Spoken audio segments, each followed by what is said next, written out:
what is the equation for failure? Equation for failure is your inability to think. നിങ്ങൾക്ക് ചിന്തിക്കാനുള്ള കഴിവില്ല, ചിന്തകളെ ഒരു വാല്യൂവിലോട്ട് കൊണ്ടെത്തിക്കാനുള്ള കഴിവില്ല എന്നുള്ളതാണ്. എന്നിട്ട് ഞാൻ എന്നോട് ചോദിച്ചു, നീ അതാണോ അതോ നീ ഒരു പൊട്ടനാണോ ആ രീതിയിൽ, അതോ നിനക്ക് അതിനുള്ള കഴിവുണ്ടോ?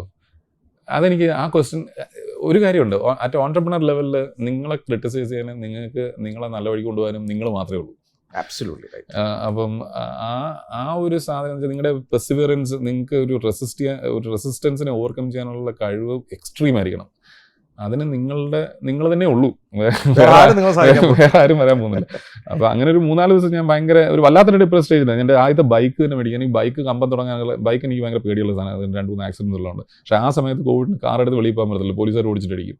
അപ്പോൾ അന്ന് ഞാൻ ആദ്യത്തെ ഫസ്റ്റ് ബൈക്ക് മേടിച്ചു. കാരണം ഒറ്റയ്ക്ക് പോയി ഏതെങ്കിലും ഒരു വരമ്പത്ത് പോയി വെറുതെ ഇരിക്കണം എന്നുള്ളതായിരുന്നു ആഗ്രഹം. കാരണം അത്രയ്ക്കും പ്രശ്നമായിരുന്നു.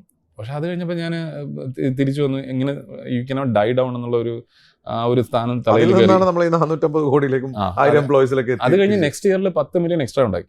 ആ 4 പോയത് പ്ലസ് അത് വന്നു. That's because how we approach the whole situation. നമ്മൾ ക്ലയൻസിനോട് പോയി പറഞ്ഞു, നിങ്ങൾക്ക് ഇങ്ങനെ ഒരു സിറ്റുവേഷൻ ഉണ്ടെന്ന് നമുക്കറിയാം, we practically given discounts and other values എന്നുള്ളത് നിങ്ങൾ ഈ ഒരു വർഷം നിങ്ങൾക്കും അറിയത്തുള്ളൂ എന്താ ചെയ്യേണ്ടതെന്ന്. അപ്പോൾ നിങ്ങൾക്ക് അറിയാൻ പാടില്ലാത്ത സമയത്ത് we will invest from our side for you. എന്നിട്ട് നിങ്ങൾ ഇതൊന്ന് ഓവർകം ചെയ്ത് വരാൻ നേരത്തെ നിങ്ങൾക്ക് ഭയങ്കര സ്പീഡിൽ ആക്സിലറേറ്റ് ചെയ്യാനുള്ള സാധനങ്ങൾ ഞങ്ങൾ ചെയ്തു വെക്കാം. അന്ന് ഇത് നിങ്ങൾക്ക് വാല്യൂ ഉണ്ടെങ്കിൽ അന്ന് കാശ് തന്നാൽ മതി. അങ്ങനെ ഞാൻ എൻ്റെ നഷ്ടത്തിനെ ഞാനൊരു ഇൻവെസ്റ്റ്മെൻ്റ് ആക്കി മാറ്റി.